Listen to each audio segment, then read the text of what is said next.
Friends, welcome to Kavineshan channel. இன்றைக்கி வந்து ரொம்ப சின்ன மாரல் ஸ்டோரி தான் பார்க்க போகிறோம். அந்த ஸ்டோரி பேரண்ட்ஸ்க்கு ஏற்ற மாதிரி இருக்கும். தயவு செஞ்சு உங்கள் குழந்தைங்களுக்கு இப்போ நான் வீடியோவில் காட்டக்கூடியதை கொடுக்காதீங்க தயவு செஞ்சு. இப்போ அவங்க நம்ம வீடியோக்குள்ளே போகலாம். அண்ணா எனக்கு போர் அடிக்கும் கஷ்டப்பட்டு வேலை செஞ்சுன்னா ஒரு போர் இருக்கும். இந்த ஃபோன் போய் பாருங்க.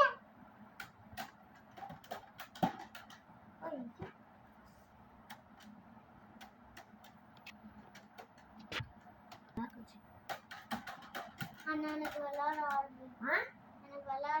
வேணும். சவுண்டா சொல்லுங்க. எனக்கு விளையாட ஆள் வேணும். வேணும் வீடு வீடாக போய் நிற்கிறேன். இந்த ஃபோனுக்கு இதெல்லாம் படி பாரு.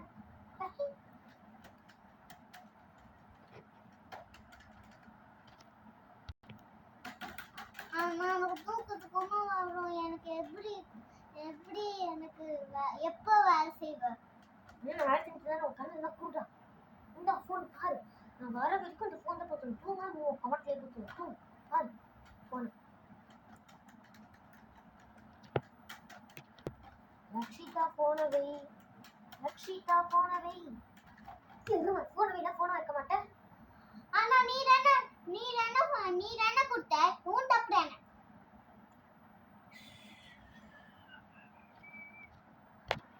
பேரண்ட்ஸ், நீங்கள் இந்த தப்பு தான் பண்ணுறீங்க. உங்கள் குழந்தைங்களுக்கு என்ன உங்ககிட்ட எதுக்கு எக்ஸ்பெக்ட் பண்ணாலுமே நீங்கள் உங்ககிட்ட ஃபோனை கொடுத்துட்றீங்க. இந்தாப்பா ஃபோனு. உங்களுக்கு அந்த மைண்ட் அஃபெக்ட் ஆகிடும். அப்புறமா என்ன பண்ணுவாங்க? ஃபோன் ஒரு ஃபிசிக்கலி சேலஞ்சு பீப்புள் ஆகிடுவாங்க. அதனால் நீங்கள் தயவு செஞ்சு உங்கள் குழந்தைங்களுக்கு ஃபோன் கொடுங்க. ஃபோன் கொடுக்காதீங்கன்னு நான் சொல்லுவேன். ஒரு ½ hour, ஒரு 15 minutes அந்த மாதிரி கொடுங்க. ஒரு இதுவாக கொடுக்காதீங்க. 1 hour, 2 hour, 45 minutes, 3 hours அந்த மாதிரி கொடுக்காதீங்க. தயவு செஞ்சு அந்த ஃபோனை அந்த ரே வருது இல்லை, வந்து அவங்க மூளைக்குள்ளே போயிட்டு மூளையில் இருக்க அந்த படிப்பு எல்லாத்தையுமே மறக்க வச்சிடும். அப்புறமா என்ன வரும்? எக்ஸாம் எழுதும் போது பச்சு அதுதான் ஞாபகம் வரும்.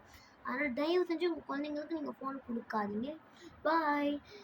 அடுத்த வீடியோவில் நம்ம பார்க்கலாம். பாய்.